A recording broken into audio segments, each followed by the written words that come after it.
Hey friends, how are you? My name's Christine and welcome to today's video and episode of Vlogust. I thought I would hang out with you for a second, take a little drink with you, my friends. If you're new around here, I am inching very close to 40 every single day.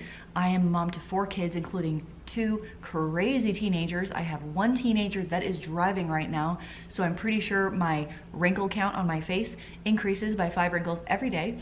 And I have at least 20 new gray hairs pop up on my head as well. Not only that, I am YouTube besties with the amazing Jen Chapin, who I am collaborating with on today's video. Once you are done checking out my video, meals that we are doing from our pantry today, basically. These are meals created from things we found in our freezer, in our refrigerators, in our pantry that we didn't necessarily meal plan, but we wanted to use some things up.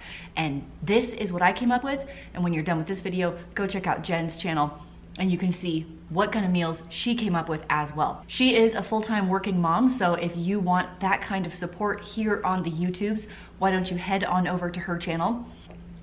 Oh, I always spill it on my clothes, always. Anyway, if you head on over to Jen's channel, tell her I sent you over, and if you are here from her channel, welcome. I hope you have a good time. Find a little meal inspiration for your homes this week. And if you like what you see, maybe consider subscribing, hanging around a little bit more for just all around shenanigans. Tonight for dinner, I got out one of my freezer meal lasagnas that I made a couple of meal prep videos ago. If I can find that, I will put it down below for you. And I cut up some of our sourdough bread and made really yummy toasted, like butter-soaked sourdough bread to go alongside our freezer meal. Today's freezer and fridge and blah, blah, blah clean out is going to be flatbread pizzas. I'm a huge fan of pizza in general, and I figured today we're just gonna do like a vegetarian style pizza. So I had all these bell peppers and shallots in my fridge that I wanted to use up. I chopped up all of the shallots and peppers and put them on a pan, and I roasted those in the oven with salt and pepper and some like Italian seasoning, mostly because my kids don't like crunchy bell peppers on their pizza. My eyes! My eyes! Those shallots were so strong. My eyes watered for what felt like 30 minutes.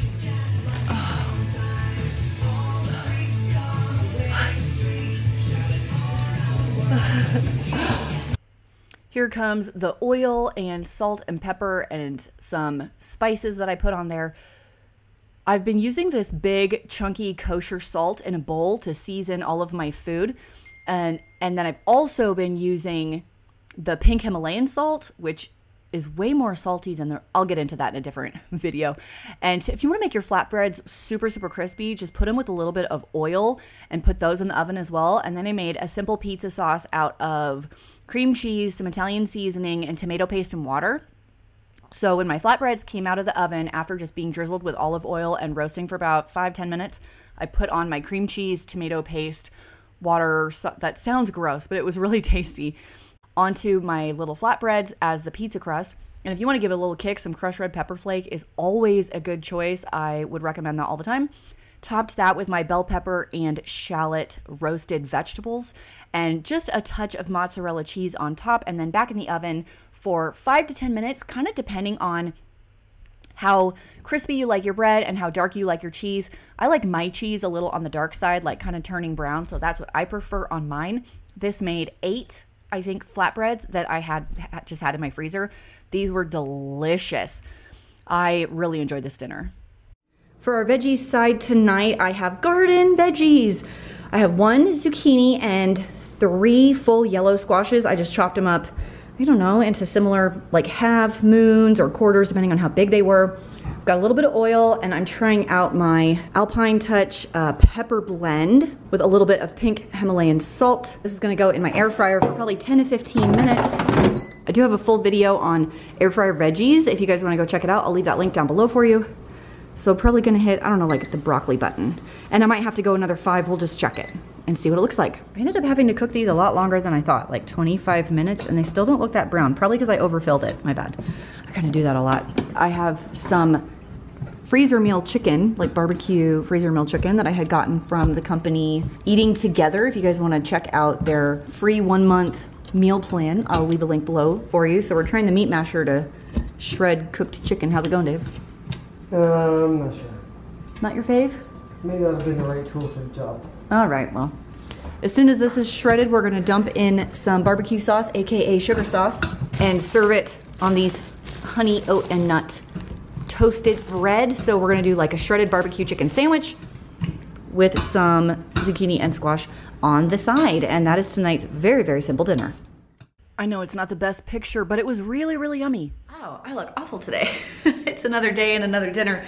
And today, pulled this chili out of my freezer. I like to make really large batches of chili and then freeze the extras. It makes such an easy dinner. But instead of just doing chili, I thought we'd do something a little different. Come with me, come with me, come with me. It's a little too close. Look at this bowl of potatoes that really needs to be used. Okay, a bowl of potatoes, and they're trying to grow too. I thought it would be so delicious to have chili cheese fries. So the plan is to, well, take all those off, give these a rinse, probably peel them and throw them in my air fryer to make French fries. I do need to thaw that a little bit. Heat it up, pour it on top, put a little cheese, boom, dinner. I'm telling you, sometimes the easiest meals are the most kid-friendly and most delicious. Here are my air fryer French fries, and I put in a drizzle of the seasoned salt with a little bit of just vegetable oil, and in they go. And they do have a French fry button, 380 for 25 minutes, shake in the middle. Those freezer meals make an easy dinner sometimes, I tell you what. So this is me attempting again the Barefoot Contessa's blueberry muffins so they wouldn't sink in the middle. So I went through and made sure my measurements were exact. I mixed in my dry ingredients by hand so I didn't overmix, baked them right away, tweaked some of the leavening ingredients so there was a little bit more so they would rise nicely. And guess what happened? They still didn't rise very well. They're very, very flat. And I did make a lemon glaze, which made these muffins amazing. Tonight's pantry dinner is gonna be one of my favorite easy go-to dinners. It's because I always have hamburger in the freezer. I have a couple of lone very sad carrots. I had my random cabbage that showed up in my Walmart grocery pickup.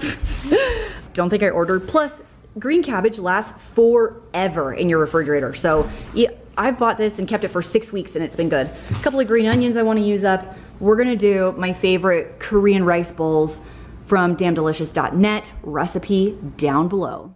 The best thing about this dinner, other than the fact that it's delicious, is the hands-on time is 15 minutes and dinner's on the table. So I've got my meat masher, my new favorite tool, to mash up my meat and garlic, and I'm gonna do a cauliflower rice instead of rice.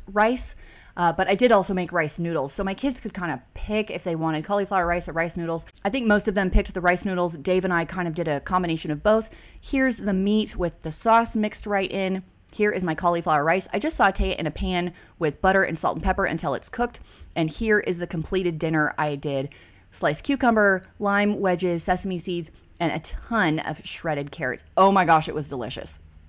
Next up, I saw a recipe on Alex Gornishelli's Instagram page. So I follow her on Instagram, and she posts recipes sometimes of this lemony sweetened condensed milk pound cake. And I'm like, oh my gosh, I'm pretty sure I have sweetened condensed milk in my pantry that's been there for years and I need to get rid of it. I'm going to make this. So I took a screenshot of the recipe, sat down to mix it up on this evening.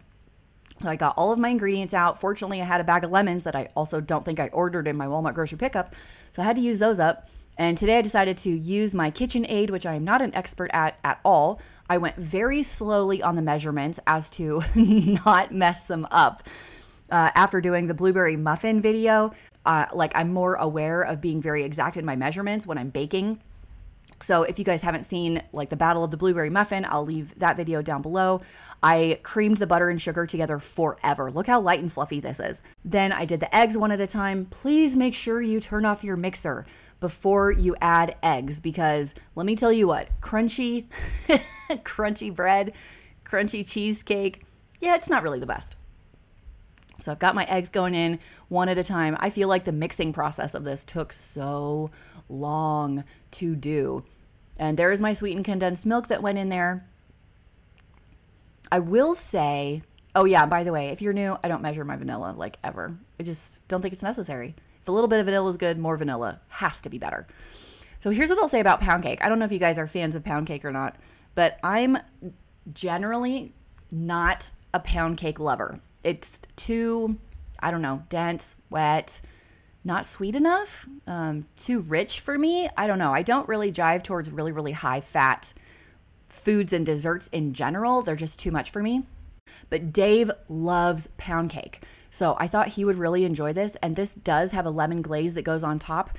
However, in the effort to clean out my refrigerator, I had some leftover blueberries from the blueberry muffin battle, some raspberries from my bushes outside, and some frozen strawberries. And so I decided to, once again, make my triple berry compote in the Instant Pot. I do have a recipe for this down below. Isn't this beautiful? It doesn't even take that much sugar, honestly. So you cook it in your Instant Pot for 6 minutes, let it do a natural release for 10 minutes, and then I add a water and cornstarch mixture and saute it on the saute function. Oh, look, there's my Smiley Spoon Violet. And stir it until it gets really thick and bubbly, which only takes a couple of minutes, maybe 2-3 minutes tops, and then you're done. So here is my completed pound cake, and here is my lemon glaze. It's just fresh lemon juice and powdered sugar. Spread that all over the top and let it kind of soak in. I don't know what it is about lemon glaze, but I could have that stuff on anything and it would make it taste good. I'm telling you. I pulled it out of the pan, sliced it up, and put it on a pretty plate. And then here's what happened when Dave tasted it. Here is the completed pound cake with the lemon glaze and the triple berry compote. I know it's not the prettiest. I had a piece fall off. So I decided to top it and take it to Dave and see what he thought. So let's go do a taste test. Ooh. Oh, are you serious? For dinner. You're gonna ruin your own dinner. Whatever, you're gonna eat dinner just fine. Sweetened condensed milk pound cake with a lemon glaze with a triple berry compote on top. Strawberries, blueberries, raspberries. Dude.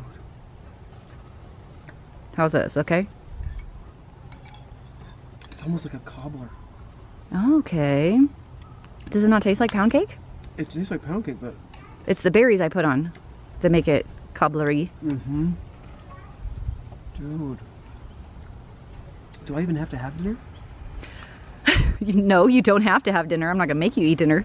Is it a keeper?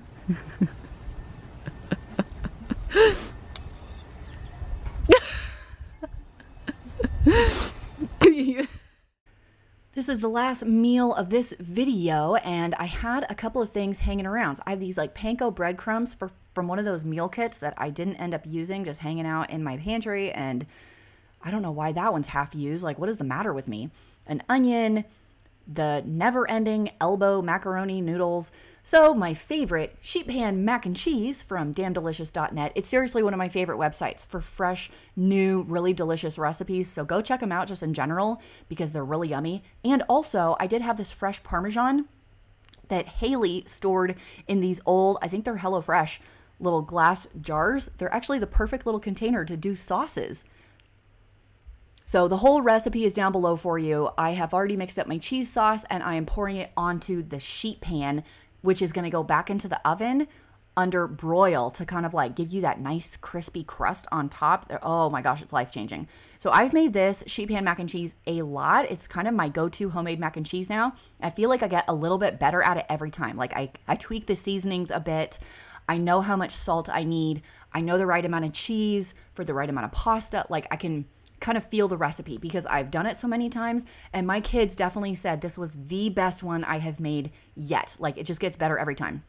So if you make it and it's bland or something, your salt and pepper ratios are off. Here comes all of the panko breadcrumbs. So I was really happy to use those up and get those out of my pantry. That was pretty exciting. And you can serve this with anything. You could do a side dish with a main meal.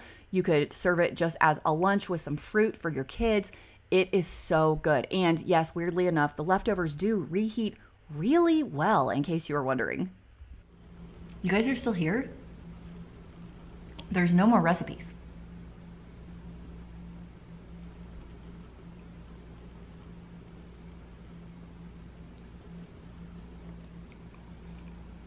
Has it gotten awkward yet?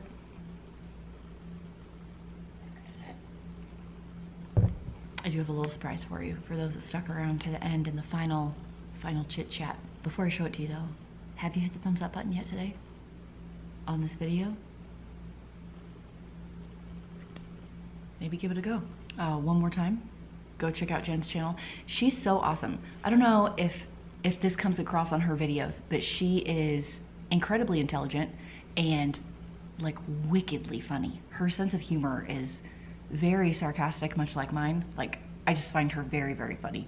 I was watching one of her videos in bed last night. I think Dave was half asleep, and she said something and he just like snorted and laughed out loud over something that she said. So even Dave, like even my husband, thinks she's just like really funny. We have, look, I don't know if this is gonna happen, but there's a huge family reunion on Dave's side of the family planned for 2021, summer 2021 in Costa Rica. I've been looking through this book trying to figure out like fun things to do. What do you think about me signing all my kids up for surfing lessons? I think it would be so epic. I mean, it's gonna be epic anyway, because it's gonna be like 35 people in Costa Rica. Like, coordinating that many schedules is kind of nuts. Working on getting my kids' passports like this week. Dave's parents graciously offered to pay for the lodging, which is what is making it all possible at all. That's the end of the video chit chat for today. Planning a trip to Costa Rica. Have you guys been there? Once again, all the recipes are down below for you if I have them, or videos that I've referenced where I've cooked the recipes before. Did that make any sense at all? I don't even know why I'm talking to the camera. It's the evening and like I'm the only one awake in the house. But it's the only quiet time to film ever. See you next time.